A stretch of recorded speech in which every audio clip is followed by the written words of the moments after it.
Good morning mga kapatid, ako nga po pala si Joshua Tamayo at ito ang Joshua Ministry.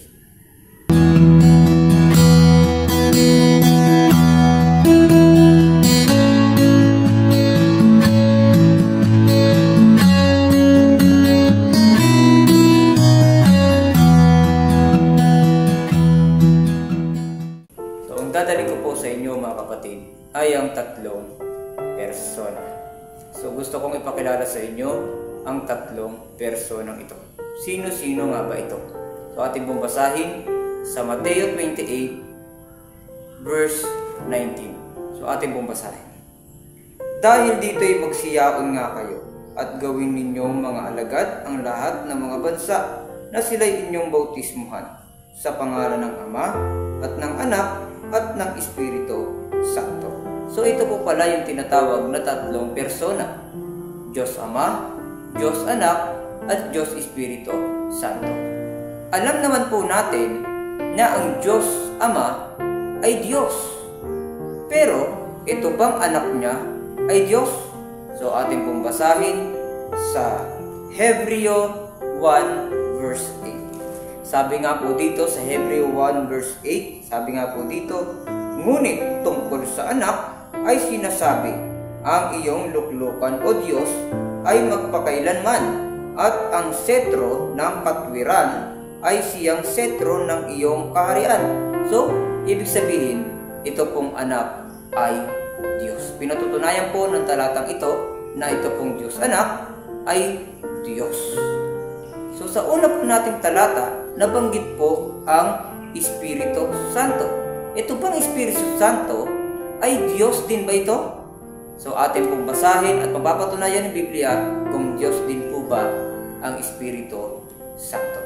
So atin pong basahin mga kapatid sa Gawa 5:3 hanggang 4. Sabi po dito sa Gawa 5:3-4, datapwat sinabi ni Pedro, Ananias, bakit pinuspos ni Satanas ang iyong puso upang magsinungaling sa Espiritu Santo at upang magligit ng isang bahagi ng halaga ng lupa, nang gayoy nananatili pa, hindi ba gayaon nananatiling iyong sarili, at nang maipagbili na, hindi baga nasa iyo ring kapangyarihan, ano't iniisip mo pa ang bagay na ito sa iyong puso? Hindi ka nagsinungaling sa tao, sa mga tao, kundi sa Diyos. So, malinaw po sa talatang ito na sa Diyos po siya nagsinungaling. So, malinaw po sa talatang ito mga kapatid na ang Espiritu Santo ay Diyos. Ito bang Diyos Ama at ito bang Diyos Anak at ito bang Diyos Espiritu ay iisang Diyos? So, atin pong basahin dito po sa 1 John 5 verse 8.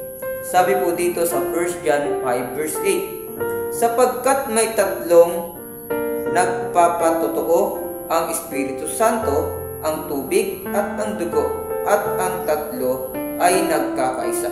So kung papansinin po natin, ang una pong sinabi dito ay tatlo. Ang Espiritu, tubig at dugo. Tayo po ay nililinis sa pangalan ng Ama sa pamamagitan ng bautismo sa tubig. Tayo po ay nilinis din ng kanyang anak sa pamamagitan ng dugo. So, malinaw po sa talatang po ito ay iisa lamang po ang Diyos. So, sa muli, ako po si Joshua Tamayo at ito ang Joshua Ministry.